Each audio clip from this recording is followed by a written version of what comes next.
aux en Afrique du Sud, aux en Égypte, aux en Mali, aux en Tunisie, aux en Londres, aux en Belgique. En tout cas, ils sont ok, ma solo est bien. Donc, image ya Congo avec moi si Mbingala patron nangaye yo na paye bisibino, bo pianga confiance pour mon saloto sami kono ki sasatara bino so bondimi yango pour la production na bino. Oh, nanga ki film moko boye, oh théâtre moko boye. Équipe à makasi na Congo, équipe à makasi na masola net mikolo to samba te pour tout ça tranquille. Équipe à makasi pendant na Congo mikolo donc bo pia biso confiance. Soko za na matanga, benga biso to kende. Au anniversaire, benga biso to kozala. Oh te bo sala visite moko na mona mama kala na to ko l'action mama no mona kala. Oh ndenge nini Congo mikolo yako benga biso. Donc benga biso na numéro na biso wana au rezo information nyonso. Ce qui te tient on a net, on a numéro na biso 00 243 89 51 11 999 numéro ya ngwana bi numéro moko kaka. Bienvenue chers internautes, bino bandeko bo mesana kolanda biso vraiment na site oyo moko image ya Congo ya kosamba ikeleve ya kolobaka kande zali saluti na bino nyoso tu bandeko bozalaka zalaka toujours bolingaka toujours biso zowe jinde kamasama au microphone et derrière la caméra professionnelle ya masolo ya ndenga mukete yemoko le réal donc Jimmy Betoko merci parce que Tozana toujours ensemble et na Mupanzi na Bosanité Patcher Tozana Ewana également Baza donc notre ami journaliste caméraman Oyo Tozara toujours na cadre ya masolo. Merci infiniment na Yvonne Miandabo la patronat. Aujourd'hui mesdames et messieurs fidèles internautes, il y a monde entier Mobimba to sepeli parce que vous allez toujours super branché Bulgara to news. Nous avons le plaisir, n'est-ce pas, de recevoir un artiste musicien qui s'appelle Monsieur Eric Kalala autrement Oyo namona bangote et bayemba te po balakisa biso kezaki bango à partir de l'œuvre basala qui totalement te comprendre que oh toyo karizaka nde bango on comprend c'est pas que moi na botami lelo na osepela kutu moi na botami lelo ay banga na ndenge na za lelo mabete parce que nous avons un palmarès déjà on a une liste ya artistes musiciens au bayemba déjà bien merci mais nazana pour ça batbaye banga plus na o nazo sala na o na sala qui déjà ezali o nazo sala sikonde yango ne nazana pour ça na sala po omoni na sala ki batu na embela ki batu Mexico na zombela moto sala batu na mokili. Il y a importance ande on sala siko oh no sole kai kala c'était bien pour c'est sala maki déjà na terme na mona ki bien bon siko na moni ke o ya malamu ko lekeza oh no sala siko apparemment monde oyo zalaki na lelo il y a une grande différence. D'abord moni ce qui te lobina tout na Galate au moins les œuvres de la chair sont tali na musique na biso hein musique profane nyo surtout baboya na Bible les aussi figuré kuna na musique na biso profane cupidité impudicité mensonge tout on comprend différence qu'on a côté parce que yé zambe na biso lobi les vrais adorateurs c'est côté ils pour ténèbres na lumière et cohabiter ensemble à Tamukete. Donc différence c'est ça ténèbres na lumière. C'est-à-dire si on a compris bien vous voulez nous dire que vous allez na ténèbres. Oh le bien oh. Mais comme ils sont confirmés. Voilà, c'est ça. Qu'est-ce que tu as vécu dans mon monde wana ya ténèbres? Disons ténèbres. J'ai vécu dans la chair. Mais or que bah oh non so baza passionné na chair ba bi nzambete. Oh important pour la ngai et puis pour la inoïb sa bateau bazola ngai oh important ezali ko ba nzambe pe kusale lae parce que après cette vie pour vivre auto vivre dans mon coussé oh ya moulaye za après liwa na biso des vrais vie bandi et puis liwa ya so les après nzoto parce que Bible lobby l'âme qui pêche c'est l'âme qui mourra péché zanini ça ne soit détaillé dans la Bible. Dans le seul livre où est la biso et où nzamba tiki la biso na mokili po soto soko dans la carte so comprendre place aux ali place au uta na place aux kende donc eza ndengwana donc côté kuna la utaki ezalaki bien mpona bato ya mokili mais nzokande créateur na ngai akela nga peut-être te mpona na servir bato parce que eza idolâtrie mon frère koyembela mutu mpo akopesa mbongo koyembela basi eza déjà adoration mais or que nzambe alobi okoadore ka ngai mais David ou encore Salomon basalaki yango asalaki kati ya Bible tomona yango bakomisi mpe mwana mwasi akomisi mwana mwasi donc adora yembeli mutu ezalaki lisumu oza sûr que Salomon ayembelaki mwasi mais tomona na banzembo livre nzembo tout ça nzembo neti ya nani le roi Salomon akomi adora mwasi adoraki mwasi te alobaki lolenge mwasi azali. Alors vous faites le contraire de l'autre côté on a toujours ça là le contraire parce que toujours adorer beauté à mwasi toujours adorer beauté à mwasi mosusu bon omoni azo adorer mutu parce que mutu wana la classe sociale peut-être aza likolo aza na ba moyen aza ceci de là aza na niveau moko boyo pona yimba ina komisa ye obenga mutu si faisons sauveur de l'humanité alors que le seul sauveur de l'humanité c'est le Seigneur Jésus-Christ c'est que wana tolo parce que je dois place en petit Dieu mais le Dieu créateur aza moko donc on a vu la réalité et la vérité donc côté la qui wana na ndenge na zana ignorance c'était bien bon aux évoluer mais ce qui lui est surprenant ngai brusquement j'allais être perdu les banani bazala perdu ngala ngaza perdu ce qui est surprenant ngai ne nous dis pas que oyo ezo bango côté wana bazala perdu perdant plutôt je parle et surtout je dis de ma part parce que le monde wana mais j'ai dit que nyo so tambola na mabe salaire na ezanini eza kufa ya nzoto te kufa ya âme ne nous dis pas bon confirmer biso que non monde wana ezali monde moko muto akokufa nango akeli felo mais je te dis que dans la musique profane oyebsanga ke nzamba zangu na rati mais bodo bakape na banzimu na bino bote ya kabiso bete apesa conseil moko boye est-ce que ngala apesa conseil na ngamona sala yango kusambela kapete kusambela eza problème te banganga kisi pe basambela akoyo soki na sambela la action kutu Bible mais ce n'est pas ça Jésus omoni kusambela c'est vivre comme Jésus être comme Jésus hypocrisie. Axe Longa Vita Brevis. Donc nous avons le plaisir d'être avec l'artiste Eric Kalala, autrement dit appelé à l'époque quand il était encore musicien profane, donc dans Fali Poupa Musique, donc on l'appelait Ibramovic. Mais le loyo a changé combo. Et le lo combina combo nini. Frère et Baxami Liboso qui frère. Avec un frère. Mais les ils ont eu valeur. Maintenant, je demeure dans la communion fraternelle dans le Seigneur Jésus-Christ. Je suis frère Daniel du ciel. Daniel du ciel. Ah, on a basir no père. Aux yeux il y a Daniel ou ça la histoire yango wana ndé au proféros wango comment. Na suite mais épée samelingai. Na pisio pasteur. Pasteur T mais c'est Dieu lui-même qui m'a donné ces noms.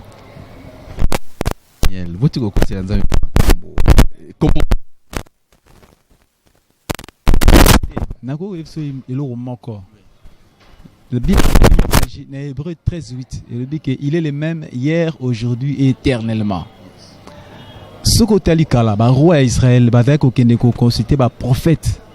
Avant ça, il faut consulter prophète. Est-ce que vous avez dit que nous avons le temple du Saint-Esprit? On comprend. Donc, yo, ce que vous avez au centre, vous avez rempli du Saint-Esprit. Vous avez la part de la carte na yo. Ce qui nous a appelé son inspiration pour nous sa moto. N'est-ce pas que c'est Dieu? C'est Dieu. Donc, nous avons lelo azam moto. Nous avons lelo à latin zoto a moto. Comme avec la plénitude de Jésus-Christ, lelo sikoyo azan la carte ya biso. Depuis jour à Pentecôte, ya kabona kanda muna muna carte motutu.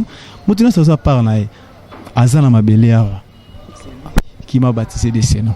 Amen. Comme c'est lui qui t'a baptisé. Parlons un peu, reculons un peu, rentrons un peu en arrière. Parlons un peu de Fali Poupa du Cap, qui fut votre ancien patron.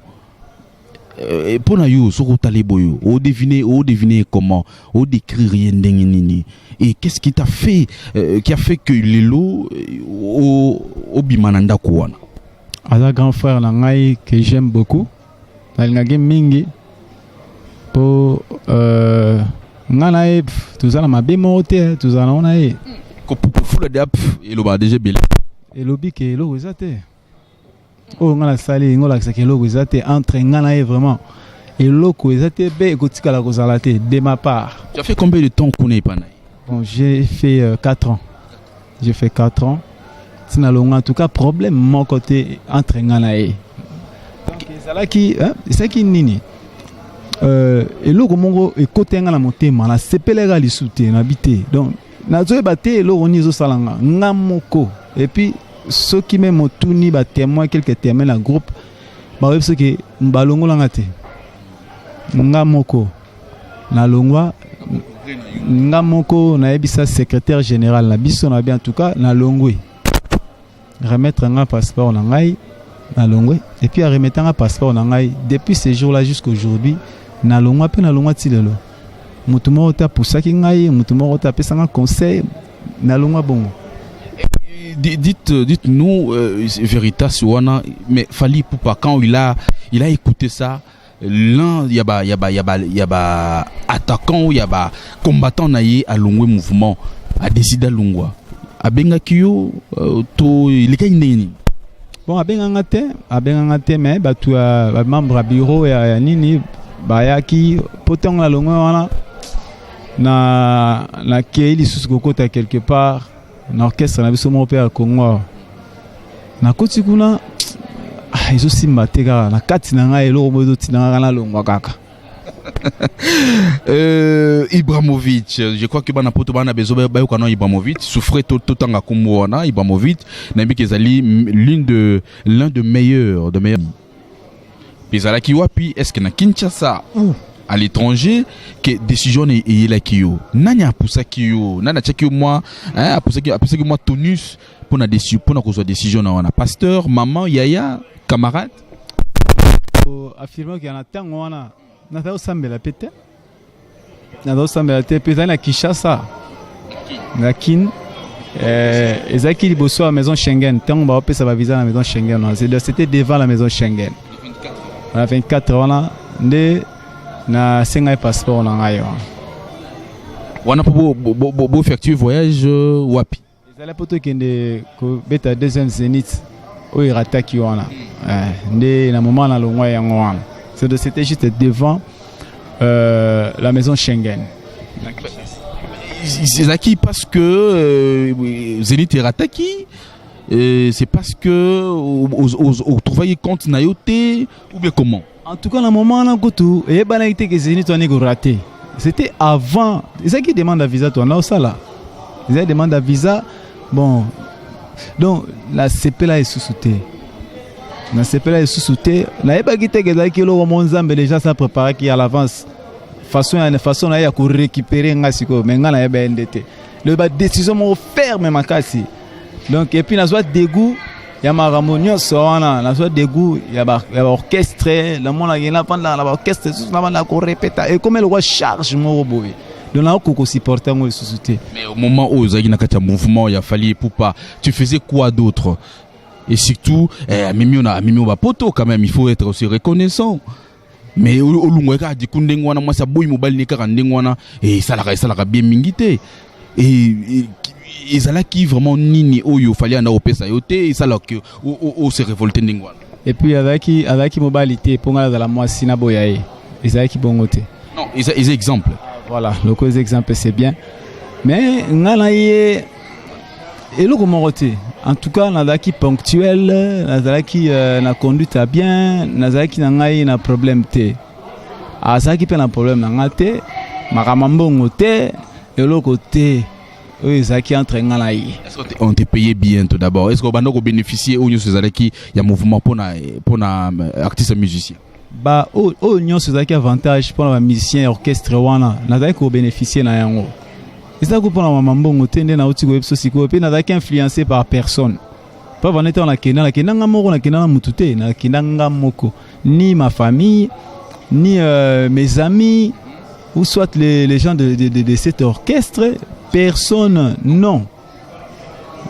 C'était juste des acquis personnels. Décision, on a tout n'a pas conseillé Moroté. Non, là, l'on a tout n'a pas été. Pour ceux qui peut-être n'a tout n'a conseillé, on a tout n'a pas bon ani. Comment ça a raison? Peut-être n'a pas raison. T'es n'a pas qu'on comprend des aussi mal sous-souté. Alors on a peut-être n'a pas tout le monde. Mais yo comment qu'on tika boyo, qu'en déboye malamoko. Mais les acquis là au mode d'acquis plan. Les Londres n'a pas comprendre que d'acquis plan ensemble. Les Londres n'a pas comprendre. Lelo. Oui, mais n'est pas sûr que batu ba benga na téléphone azo ko quand même pas ko supporter ko soloana batu.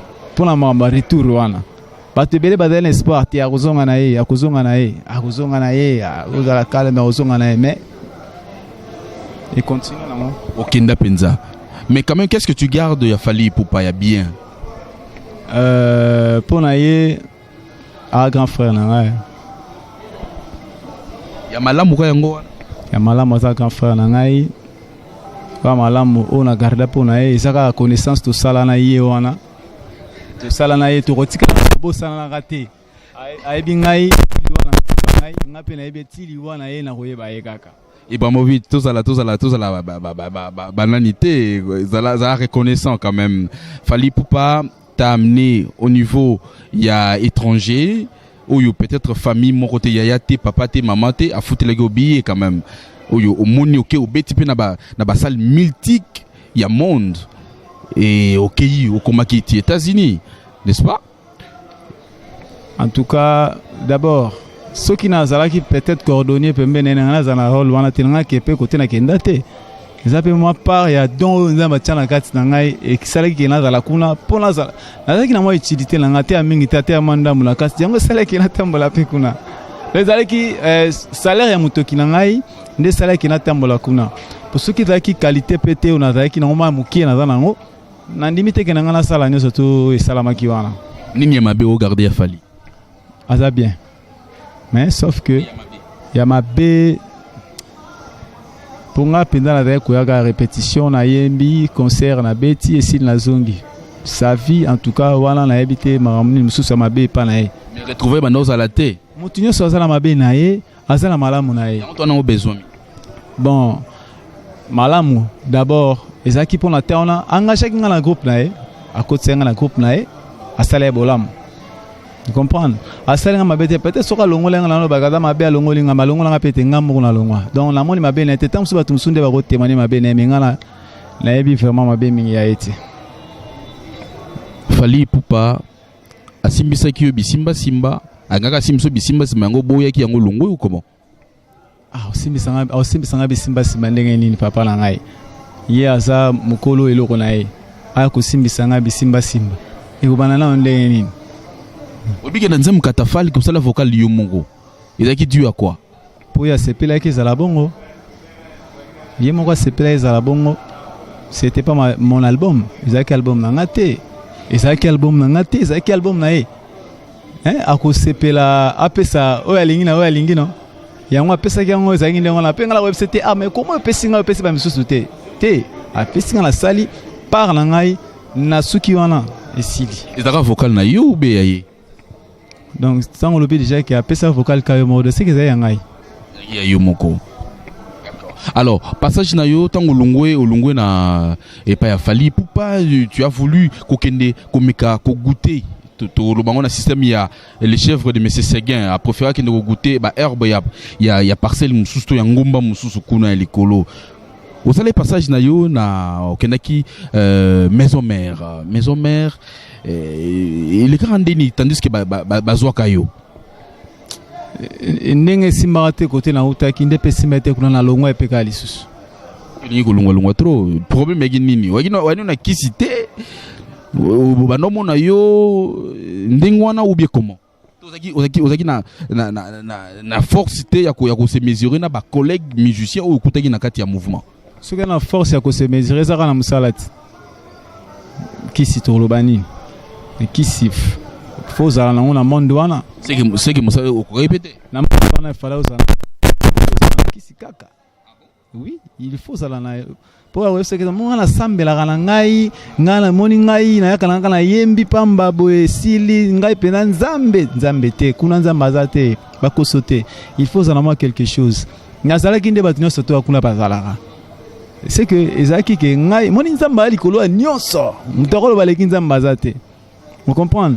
Lelo yo nga sali succès te koleka papa Carlito. Hein? Ceux qui papa Carlito lelo akomi na koto tolo bani. Ce qui nga izali kamboka monté parce que nzambe azana ndenga sala makamna ye. Après les radio qui ont le sous yé pas à zongisi. Ah maman na a yebisi abi. Mais yo place aux on les place na yo te. Yo salama pose la likolo. O voler likolo. Yo kozana ba poussin te pose poussin te oza aiglon. Moi l'histoire l'ingolo bani. Au départ, j'étais déjà fils de Dieu. Malgré que nazana ngata poulaye na yoki mngwa nzambe nazungi na ndako na ngai. Donc nazaka déjà mwana nzambe pour na botamaka déjà mwana nzambe nabunga kinzela kando lobi sikoyo nazungi na nzela na ndako na ngai. Je sais que jusqu'à ma mort Dieu me soutiendra toujours. Nazunga simate parce que Dieu est plus fort que celui qui est dans ce monde. Il est fort plus que ba bazana kata mokili oyo banzama mike mais relation ni nos anango na ba collègues ba anciens collègues na yo ozaki na ba oyo ozakana bango ensemble pour les loto yebi après départ na yo il y a pas mal de personnes qui sont parties hein n'est-ce pas tozo be coaliseur Kasangidi Kabuya bozana bango ndenge nini baza ba frère na ngai tout le monde na rendete tant mususu na émission na osala oyo bako tala pe na ma conseil européen sabango. Mais oui, ba frère na ngai. Et si quand on se aller, oui, ba frère na confirmé ngo, ba frère na ngai. Oui, au pesa on a moins formé moko boye. Te elobel nanga saka yango kaka. Tant si on a idée na yo. Mais on ngana lo basa yango. Ba frère na ngai bango karaté na ba o baza partout. Na ba groupe tout où ils en rata mboka na biso. Après liwa ezali. Après liwa bon mo ipe zali malheur na on so servir mokili pour kufa zali na sima mokili pour na ngai na osenga na bino boluka vérité et kusunga bino na vie mbeli pour ceux qui ozoba na linga nzambe mais muto ozane pembe no lingete c'est ko lingi nzambe te donc eza que bato tozana bango Salomon a senga sagesse et intelligence c'est pas nzambe nzamba pesa ki donc nzamba bongwani te sope na senga intelligence na sagesse pour na kamba bato na ozana bango a pesa ngai pour apesa kasoko sengi na kombo na ye donc ça ndengona na kokamba nzamba opesa makoki nyonso to ekoleka nango malamu mais o no sazolanda ngai na minute oyo musale zo sala mapenza naza na posa ba soutien wazo ka ngai na si rozwa numéro na nga pe bokozwa ba contact na ngai bokozwa obengi toyokani to sololi nde makamno sezala et puis évangile jamais kokotambola sans mbongo. Jawana, est-ce que tu rekozwa moi mokso nango pour que bandeko bazolanda ba savourer savoir faire nabi. Utangana kutana na Yesu bomoy nanga ebongwana utangana yeba nzambe na mulombi Yesu nzamba yo bataka tembete monganga monene molongi aliwa Yesu mandambo wana na sali mais boko zongo na intégralité na moi dédicace na ba onyus to bazo na poto tisana yo. D'abord na pesimbote mingi na pasteur na ngai Nicolas Abraham Molombi et puis na maman na biso Sarah Molombi maman na ngai aboti ngai Astrid Chiamba Kalala mes frères et sœurs et puis la pesi sous maman na biso sœur na ngai pas à soutenir ngai pe sœur Tété na Nantes hein Jojo exotique la pesi pembote place Azali mon grand frère Alaf la pesi sous mbote na bande kolanga na kati na kolo ba o nyoso ba rolande mission o na pesi bino mbote en tout cas nzambe vraiment apambola bino mingi na pesi sous mbote na sœur na ngai Gloria Kitoka place Azali et puis que Dieu vous bénisse vraiment. Question moi curiosité, est-ce que vous êtes marié? Je ne suis pas marié mais je suis fiancé. Bana bazali? Lazana bana. Merci beaucoup Naba Internet News surtout. Merci na Eric Kalala, aujourd'hui frère Daniel Diciel Oyo Kalate à Zobimisa déjà au plus naïe. Beaucoup savent toujours savoir faire naïe. Merci na Yemoko Jimmy Betoko qui a coordonné les choses donc il a réalisé, n'est-ce pas? Merci à vous Jimmy Betoko, Yaba Betoko Aba Jimmy Bazana Mopanzi, mon confrère de tous les temps, également Patcher. Merci Nanengo Zalaki Nabiso ensemble. Zoé Jinde Kamasama Azagi toujours na microphone Nabino. Et quant à moi, je vous dis merci beaucoup à Pichu Diamouine et Tupac depuis Paris, également Blaise Luzayamo et Ponaninte ya Charlie Olivier Chungo Mayemba. Saluti, goodbye. Aux en Afrique du Sud, aux en Égypte, aux en Mali, aux en Tunisie, aux en Londres, aux en Belgique. En tout cas, tika na ibiso ok, ma solo ya bien. Donc image ya Congo avec moi si ambingala patron na ngai yo na paye bisibino, bo pianga confiance pour musalo to sa mikolo ki sasa tara bino so bondimi yango pour la production na bino. Oh nanga ki film moko boye, oh théâtre moko boye, équipe makasi na Congo, équipe makasi na masolo net mikolo to samba te pour tout ça tranquille, équipe makasi pendant na Congo mikolo donc bo pia biso confiance. Soko za na matanga benga biso tokende au anniversaire benga biso tokozala o te bosala visite moko na mona mama kala na tokolakisa mama bino mona kala o ndenge nini Kongo mikolo yako benga biso donc benga biso na numéro na biso wana o rejoindre information nyonso soki to tongo na net te o rejoindre na numéro na biso 00 243 89 51 11 999 numéro ya ngwana bi numéro moko kaka soko za besoin ya promotion